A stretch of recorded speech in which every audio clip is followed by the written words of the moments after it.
Welcome! Are you looking to spice up your Instagram story by adding multiple photos? You've come to the right place. Today, we're going to walk through the updated steps to easily add multiple photos to your Instagram story. Let's get started. First, open the Instagram app on your Android device. Make sure you're logged into your account and ready to share some amazing memories or moments. Next, swipe right from your home screen, or if you prefer, tap the camera icon located in the top left corner of your screen. This action opens up the story camera where all the fun begins.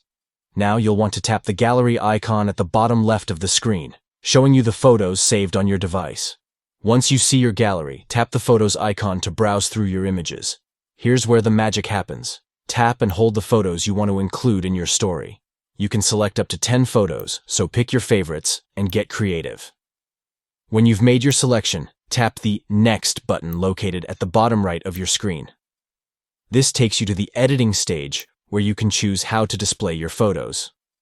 Now you'll have the option to either upload your selected photos as separate slides in your story, or arrange them in a layout. Pick the option that best suits your style. If you're feeling creative, go ahead and edit each photo. You can add text, stickers, or other fun effects to make your story even more engaging. Finally, when you're satisfied with your masterpiece, tap your story in the bottom left corner to share it with your followers. Voila! Your multi-photo story is now live. Thank you for watching, and happy posting!